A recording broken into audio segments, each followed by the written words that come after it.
This morning I was on my front porch with my cup of coffee and my Bible and enjoying a beautiful sunrise, and the school bus came up the hill, which reminded me, of course, that it is the end of the summer and August is nearly over, and we're into the fall.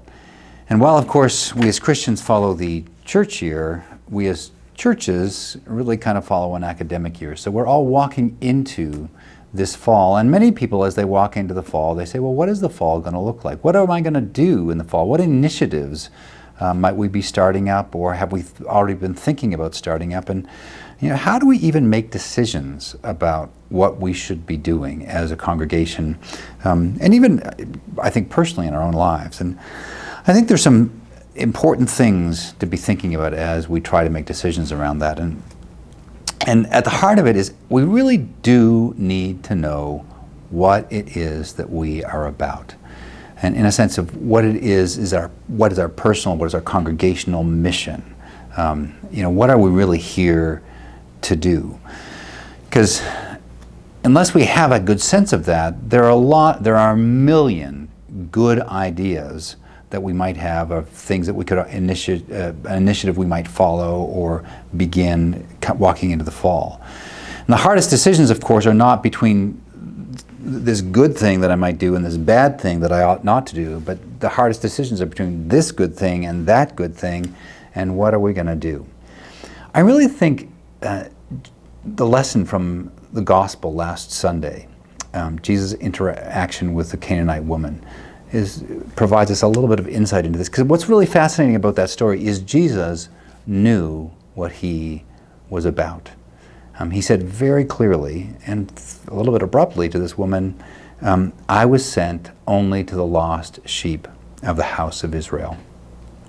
Which, of course, as you listen to the story, he makes an exception to that rule, but he knows what the rule is. He knows what his primary focus is as he walks into that. And I think that's really important for us. It's important that we understand that what is our primary focus. Clearly, the focus of God is not just to the house of Israel, because there's a whole mission to the Gentiles that literally explodes in the New Testament.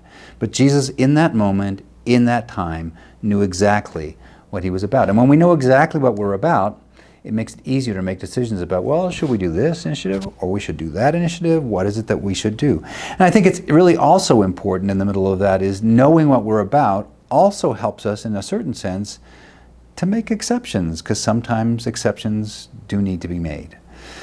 So as we walk into the fall, I think it's really important that we stop and think about what is it that we're about?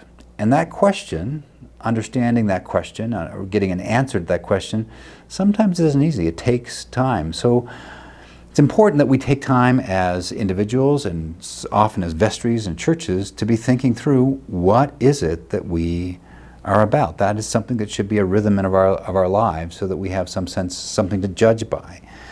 And it's hard work.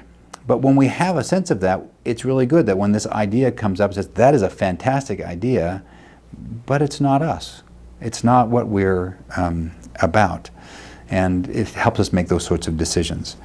And I really think there are kind of two important things to remember as we're thinking about things like this. And the first is, and I think this is the first thing, helps us, gives us a sense of expansiveness in this, is that, I can do all things through Christ who strengthens me. There is a sense of possibility. Sometimes when we think about, well, we got to think about what we can and can't do, we get a limited vision. And I'm not encouraging a limited vision.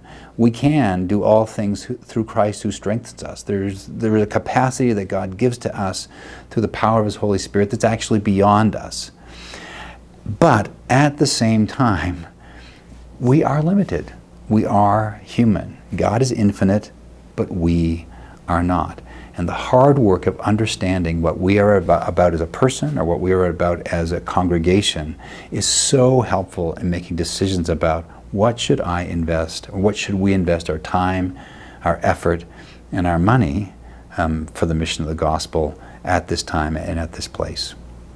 I want everybody to enjoy the rest of this beautiful summer, and I'm praying for us all as we begin the ramp up into the fall.